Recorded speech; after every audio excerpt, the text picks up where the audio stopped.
Mga kapuso, sa aton GMA Regional TV interviews karong adlaw sa One Mindanao. Ato makauban si Police Major Joan Navarro, ang spokesperson sa Police Regional Office 10. Police Major Joan Navarro, ma'am, maayong hapon og sa ato mga kapuso pod, pwede nimo silang mag-greet.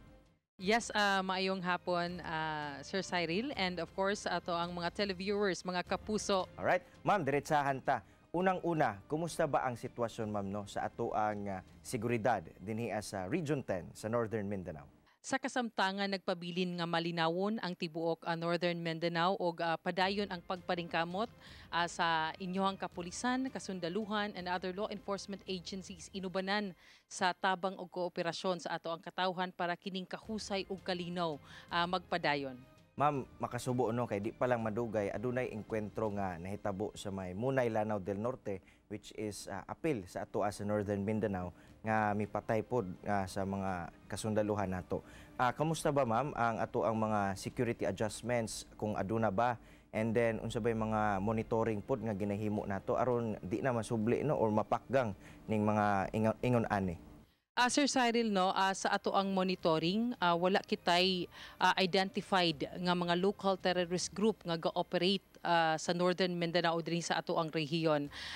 But dili malilong nato nga adunay local terrorist group operating in the province of Lanao del Sur, which is not part sa AOR sa Proten, but then adunay mga panahon nga kini sila ga-encroach sa ato ang mga boundaries.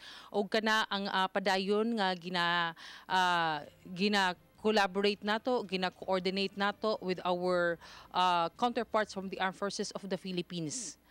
Para gid nga hingpit nga kini sila dili makasulod o sa ato ang AOR sa Region 10. So natay mga unsa atong ginahimo, ma'am, nabatay mga checkpoints aron na mabantayan no kanilahang ginaingon nga pagtabok-tabok between the boundaries of Lanao del Sur and Lanao del Norte.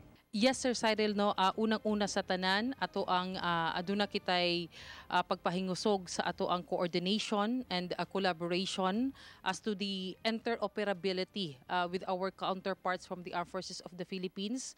Ikaduha, ato ang gipahingusgan ang ato ang intelligence monitoring on the ground. Ma'am, unsa kada kung tabang ang kooperasyon sa ato ang katawhan sa atong publiko sa pagmintinar no sa atong seguridad? Yes, ang buhatan sa Proten ato agid kanang ginalantaw ang dakong papel sa ato ang katawhan sa Northern Mindanao. When we talk about peace and order, kay dili makover sa inyuhang kapulisan ang tanan nga panghitabo no.